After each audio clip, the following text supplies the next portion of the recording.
Have you ever asked the question, what do rich people know that I don't? Why they got so much money and I ain't got no money? Have you ever asked the question, have you ever seen someone who's doing really well in life? They drive nice cars, have nice clothes, they have nice things, they seem financially free. And you ask yourself, man, what do they know that I don't know? Because I want to know what they know so I could be free like them. That's a question I used to ask growing up. That's a question I asked years ago. I was broke and I was struggling, man. Lived in 26 places before I was 16. And I saw all these people around me who seemed happy and successful and had money and things.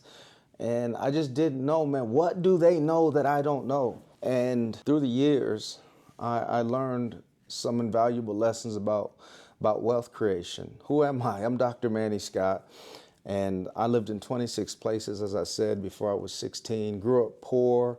Pops has been in prison most of my life. My mother did the best she could with what she had. Stepfather was an alcoholic, addicted to drugs, and abusive when he was drunk or high. And life was rough, man. Mom and I were in homeless shelters sometimes, and things were just rough. My best friend was killed. I dropped out of school, and life was terrible. But because of several decisions I made and changes I made in my life, I returned to school, picked up my grades, graduated from high school, went to college, went to graduate school, earned my master's, earned my PhD, started my own business, married my college sweetheart, started a family. We have 3 amazing teenagers now. We've traveled the world. I started my own business and have worked in 49 states and on 6 continents. And my business allowed me to retire my mother and buy her a home, to retire my wife.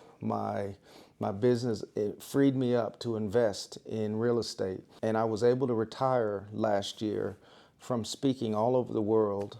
And now I'm pivoting on YouTube to just share what I've learned along the way. I used to wonder, like, man, what do rich people know that I don't know? And if I ever figure these things out, man, I want to share it with other people.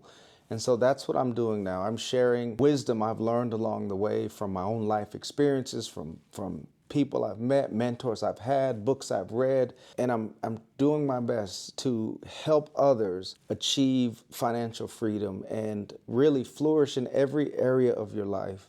And so if I say anything in this video that blesses you, that helps you, that gives you an epiphany, that gives you clarity, that encourages or inspires you, just hit the like button for me and subscribe to this channel, because I want to serve you, I want to bless you.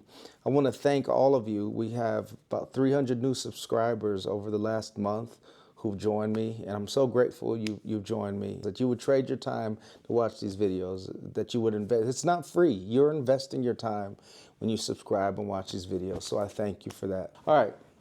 I want to share with you 7 lessons that rich people know that poor people don't. And I think if you apply these things to your life, if you're not where you want to be financially, things can change radically in your situation. Number 1, rich people think in terms of assets and liabilities. And so rich people understand that to be rich, you need to spend your money on assets rather than liabilities. So an asset is something that appreciates, that goes up in value over time. And a liability is something that goes down in value over time. My wife bought me a scooter, and I didn't like it because it was very small and it was a little feminine. And I'm like, nah, man, this is not me. So we took it back the next day, and the value had dropped $2,000 or $3,000 just in 24 hours. Hadn't even ridden it. That was a liability. An asset is something that goes up in value. So real estate, the stock market, and art and jewelry sometimes, things that appreciate. Rich people think in terms of trying to find as many assets as possible and using the money you make from those assets to buy liabilities. So rather than buying a car, they'll buy an apartment building that brings in passive income to pay for the car. Rather than just going on vacation, they'll buy and invest in some stock or something that will give them passive income that they can then use to take care of that vacation. Does that make sense? Number 2, the rich value time more than money. We need money to survive. We need money to get ahead, to enjoy ourselves. But what I've learned is time is way more important than money. And it's because you only have so much time. If you're one person, man, like you can only get so much done. You can only read so many books. You can only achieve so much on your job by yourself. And so once you run out of time as an individual, there's nothing else you can do. Rich people understand that time is more important than money and will use money to buy back their time. So rather than going to work to trade their time for money, they trade their money for time. So they invest in things that will bring in passive income so they can have more of their time.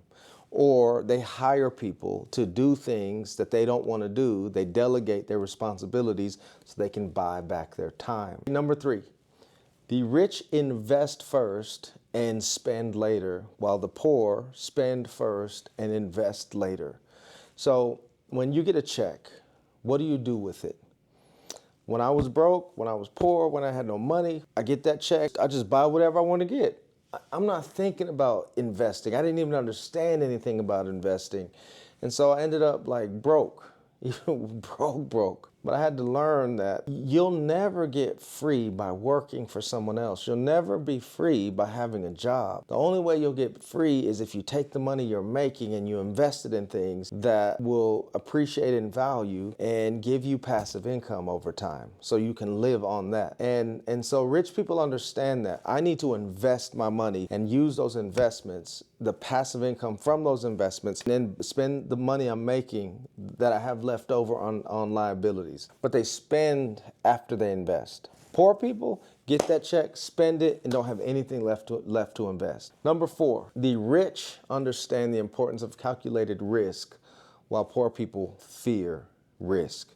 So when you're broke, you're afraid of losing it. You're afraid of making a mistake. You ain't got a lot to work with. And so like, I need this. I can't take any risk.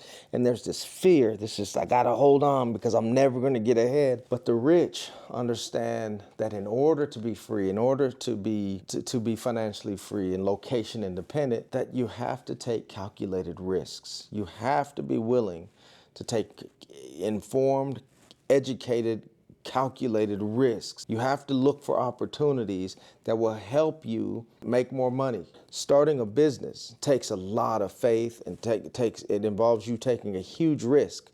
But hear me, the bigger the risk, the bigger the reward. If you don't take any risks, then you don't really experience the reward that comes at the other side of it. Everything great that I've achieved, anything meaningful, anything fulfilling, scared me to death at first, but I pushed through my fears and educated myself and took calculated risks. And on the other side of those fears was so much freedom, so many blessings. So you need to learn how to take calculated risks if you want to be free, you want to be rich. Lesson number 5 is rich people learn from other rich people. And poor people learn from other poor people and the wrong sources. So many broke people have so many ideas and give so much unsolicited advice about financial freedom, and they're broke, struggling. You got a lot of ideas about getting money, but why you always seem broke? How you gonna help me get rich and you broke? How you gonna help me be successful and financially free and you broke and you not financially free and you not successful? And so through the years, like, I just didn't listen to a lot of people, man. I didn't have a lot of people around me who were successful.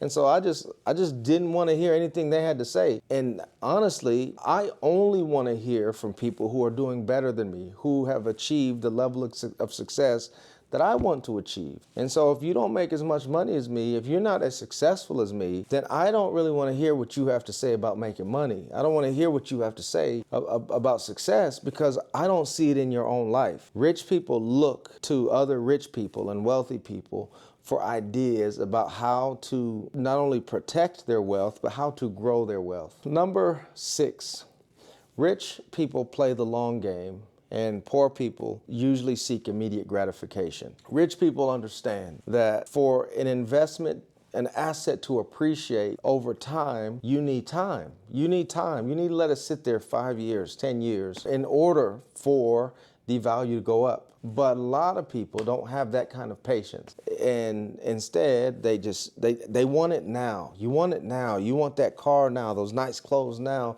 You want that jewelry now. You want that pet now. You want whatever that thing is now. You want to flex now and floss now and the next thing now. And you end up broke. And you end up broke. Rich people understand that wealth creation takes time. So you need to put your money somewhere in a vehicle that's going to appreciate over time. And then number 7, rich people know how to sell and create multiple streams of income. Rich people know how to create opportunities for success. Poor people don't really know how to sell. Poor people know how to buy. Rich people understand how to identify people's problems and challenges and pain points and to present solutions to those people that solve those problems. And that creates so many opportunities and makes so much money because you're solving people's problems for them. So learning how to start a business, learning how to identify opportunities in markets and creating products and services that meet the needs of the people in those, that's a skill of rich people that you can learn. But these are the 7 lessons. There are more, but these are 7 lessons about what rich people know that poor people don't. Now, do me a favor, if this added any value, hit the like button, subscribe to this channel, the notification bell, and comment which of these lessons resonates with you the most. Which one hits you the most? Which one helps you the most? Which one challenges you the most? All right? I'm your friend, Dr. Manny Scott. Thanks again for watching. I'll see you soon.